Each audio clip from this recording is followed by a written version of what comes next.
Vijayasai Reddy political పెనుగులాట మామూలుగా లేదుగా. క్రియాశీలక రాజకీయాల్లోకి త్వరలోనే రీఎంట్రీ ఇస్తా అని సాయిరెడ్డి తరచూ చెప్తూ ఉంటారు కదా. ఇప్పుడు ఆయన జార్ఖండ్ రాజ్యసభ ఎన్నికల బరిలో ఆల్మోస్ట్ దిగారు. తెలుసా మీకు? ఇదిగో చూడండి, నామినేషన్ పత్రాలు తీసుకున్నారు అనే విషయం కన్ఫర్మ్డ్ గా వస్తా ఉంది.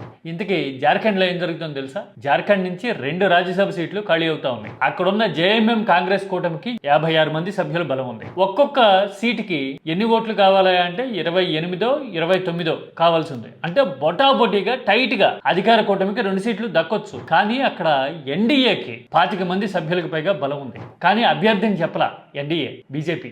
ఇదే గేమ్ చేంజర్. అందుకోసం సాయిరెడ్డి స్వతంత్ర అభ్యర్థిగా దిగారు. అయితే ఆయన ప్రభావం చూపించే అవకాశం ఉందా అంటే లేకపోవచ్చు. ఎందుకంటే ఆయనకంటే ముందు మరో స్వతంత్ర అభ్యర్థి ఆర్థికంగా మరింత బలమైన పరిమళ్ నత్వానీ ఉన్నారు. పరిమళ్ నత్వానీ అంటే వైసీపీ హయాంలో ఏపీ నుంచి రాజ్యసభకి వెళ్ళారు కదా, అంబానీకి సన్నిహితుడు అంటారు. ఆయన కూడా అక్కడ స్వతంత్ర అభ్యర్థిగా ఉన్నారు. మరో ఆయన కూడా ఇండిపెండెంట్ గా ఉన్నారు. అంటే ముగ్గురు ఇండిపెండెంట్ గా ఉన్నారు. ఎందుకని జార్ఖండ్ గురించి మాట్లాడుతున్నా నేను తెలుసా?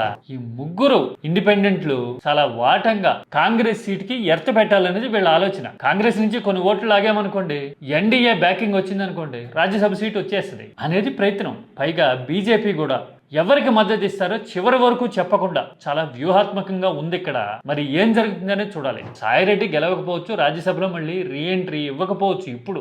కానీ ఆయన ఎంత డెస్పరేట్ గా ఉన్నారు అనే విషయాన్ని అయితే ఈ మూవ్ ప్రూవ్ చేస్తా ఉంది కదా. మీరైతే ఏమంటారు?